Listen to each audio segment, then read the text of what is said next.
गुरु भक्ति योग।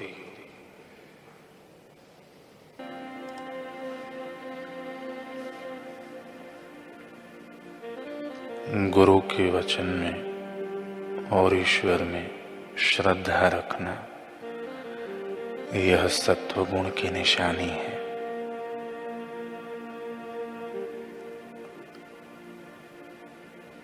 शिष्य अगर अपनी आचार्य की आज्ञा का पालन नहीं करता तो उसकी साधना व्यर्थ है।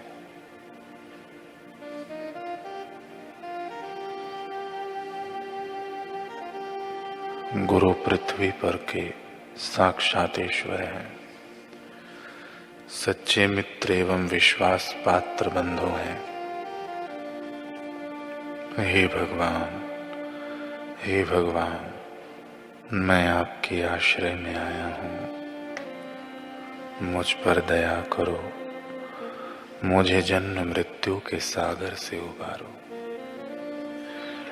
ऐसा कहकर शिष्य को अपने गुरु को दंडवत प्रणाम करना चाहिए। निरपेक्ष भक्ति भाव पूर्वक जो गुरु के चरणों की पूजा करता है उसे सीधी गुरु कृपा प्राप्त होती है।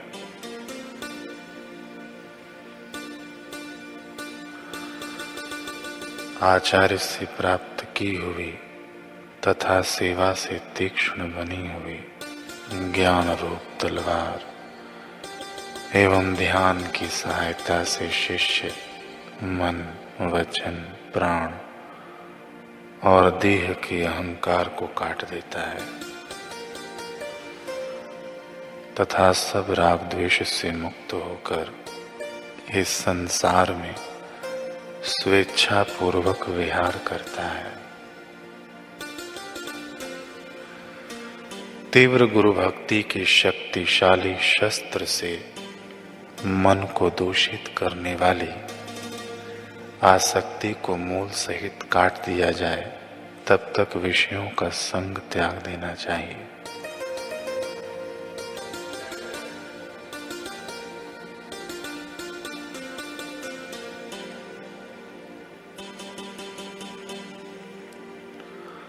श्री रामकृष्ण परमहंस के गृहस्थ शिष्यों में से एक गृहस्थ शिष्य था गिरीश घोष। गिरीश कोलकाता का प्रसिद्ध लेखक एवं नाटककार था। इतना प्रतिभाशाली होने के बावजूद भी शराब की लत ने उसके व्यक्तित्व को कलंकित किया हुआ था। वह अक्सर शराब पीकर आसपास के लोगों से झगड़ा कर लिया करता था, परंतु इस बुरी आदत के साथ साथ उसमें एक खूबी भी थी जिसे नजरअंदाज नहीं किया जा सकता। वह खूबी थी कि उसका अपने गुरु ठाकुर के प्रति अथाह प्रेम। इसी कारण उसे समय समय पर रामकृष्ण परमहंस जी का पावन सानिध्य मिलता रहता था। इसी सानिध्य की वजह से गिरीश के भीतर आत्ममंथन के अंकुर फूटने लगे थे।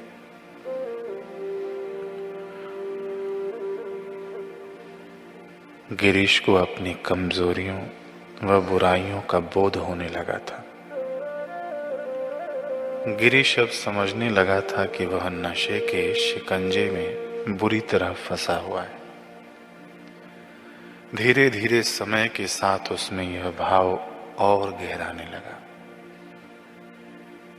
फिर एक दिन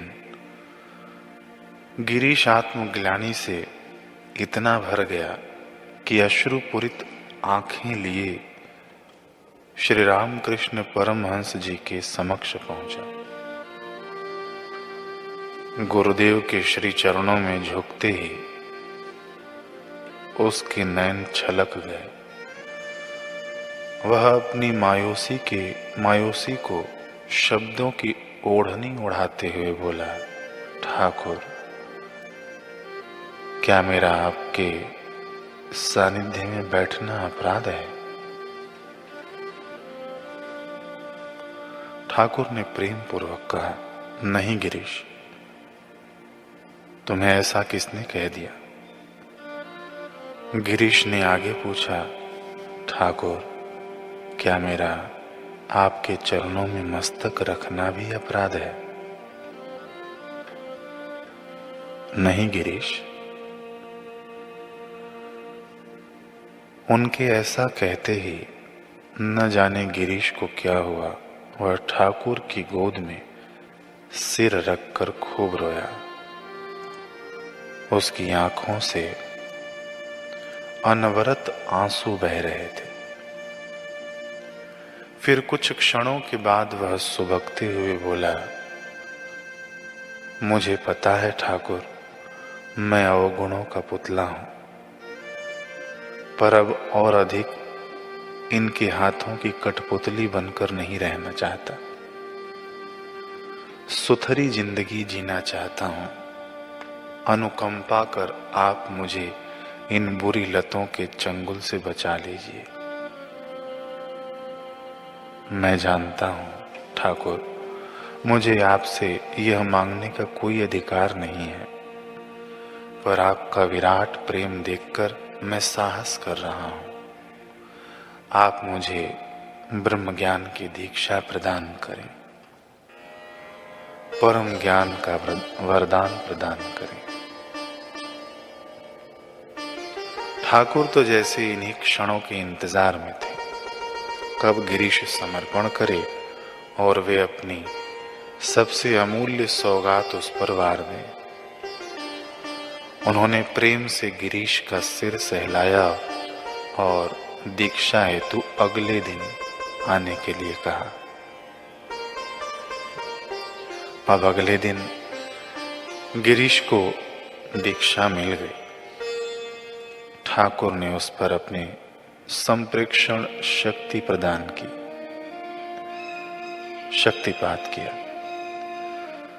प्रकाश का दर्शन अंतर जगत में तृतीय नेत्र में हुआ।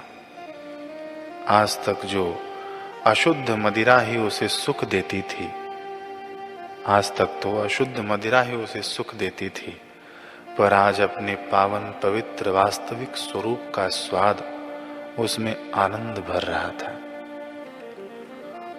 उसके लिए अंतःकरण की यह सुंदरता अकल्पनीय थी।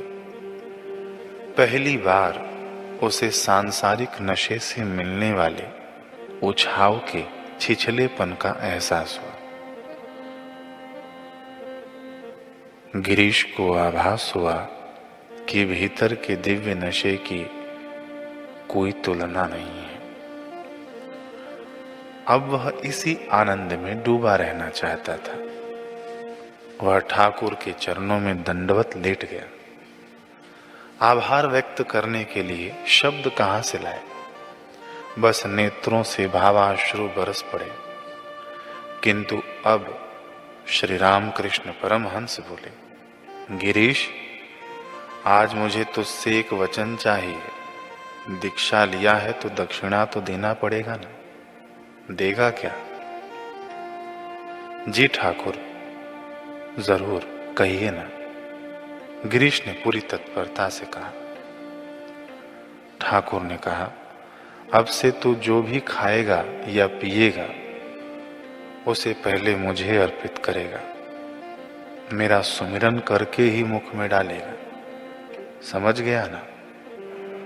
गिरीश ने बड़ी प्रसन्नता से गुरु वचनों को शिरोधार्य कर लिया। उसे लगा कि जिस वैकुंठ के द्वार गुरुदेव ने आज उसके लिए खोल दिए हैं, उसके आगे तो उसका यह समर्पण कुछ भी नहीं है। बस इतनी सी तो बात है। परंतु अगर साधक सतर्क न रहे तो बुरी आदत या लत का फंदा गुरु आज्ञा के बंधन से अधिक ताकतवर हो जाता है। ऐसा ही कुछ गिरीश के साथ भी हुआ। गुरु भक्ति